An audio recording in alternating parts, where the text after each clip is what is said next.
Hello, everyone. I hope you're all doing well. My name is Emma. Today, I want to share a story from my life with you. I know many of you might relate to. It's a story about love, self-worth, and finding the courage to stand up for myself. If you've ever felt like you were losing yourself in a relationship, this might help you see things more clearly. I am 27 years old. I have been with my husband, Daniel, for 2 years. In the beginning, everything was good. We were happy. But now things are different. Daniel is not the same. He tells me I am not good enough. He calls me selfish. He says I do not care about him enough. His words cut deep, and his angry tone makes me feel like I can never do anything right. Every day he finds something wrong with me. I feel sad. I cry every night. I try my best to be a good wife, but it never seems to be enough. He says I only think about myself.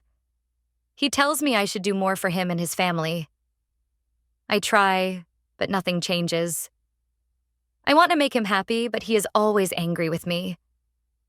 I am afraid to buy something for myself because he might say I am selfish. I am afraid to take a day off because he might call me lazy. I am afraid to rest because he will say I do not do enough. Some days I feel lost. I do not know what to do. One night, after another fight, I sat on the bed and cried for a long time. I asked myself, why am I always the one who has to change? Why can't he see how hard I'm trying? When Daniel finally came into the room, he saw me crying and scoffed. You're still crying? He said, This is what I mean. You make everything about you. My voice shook as I tried to explain. I just want to be happy. I just want to be enough for you. He didn't answer. He just walked away, leaving me sitting there in silence, feeling completely alone. That was the night I decided I couldn't live like this anymore. The next day, something unexpected happened. My phone buzzed with a message from Farah, an old friend I hadn't spoken to in years.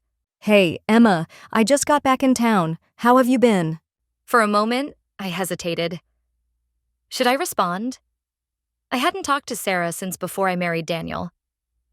But something in me, maybe the part of me that was desperate for someone to see me, made me type back, Hey Farah, it's been a long time. I'm not doing great. Farah didn't hesitate. Want to meet for coffee? I wasn't sure if Daniel would approve, but for once, I didn't care. I needed to talk to someone who didn't make me feel small.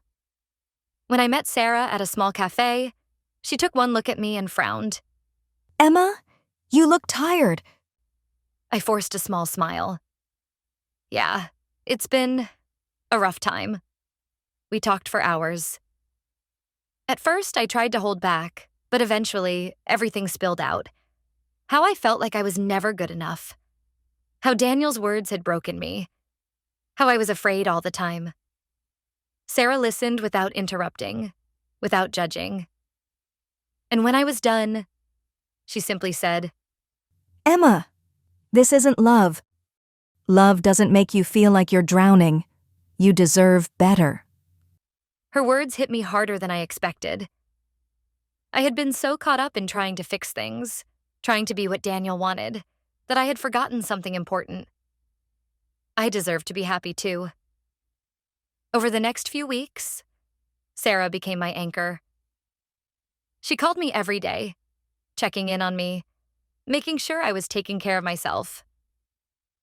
We met often, and she encouraged me to take small steps toward healing. I started going for walks in the morning, feeling the fresh air on my face. I began reading books again, something I had stopped doing after getting married. I treated myself to small things, my favorite coffee, a quiet afternoon at a park, a long bath without guilt. Farah reminded me to speak up for myself. She helped me build the courage to tell Daniel when I needed space. At first, he didn't like it. You're changing. He said one night.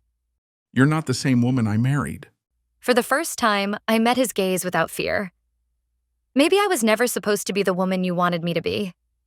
Maybe I was always supposed to be me. He didn't respond.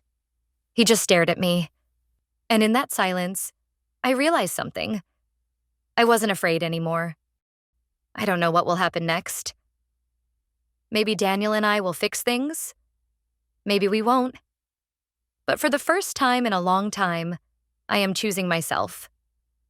And maybe, just maybe, that's the first step to finding real happiness.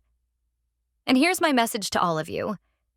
If you ever feel like you are not enough, like you are losing yourself for someone else's approval, stop and ask yourself, when was the last time you were truly happy?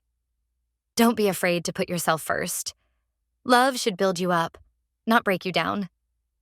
You are enough. You always have been. Thank you for watching. If you enjoyed this story, please give it a thumbs up and share it with your friends.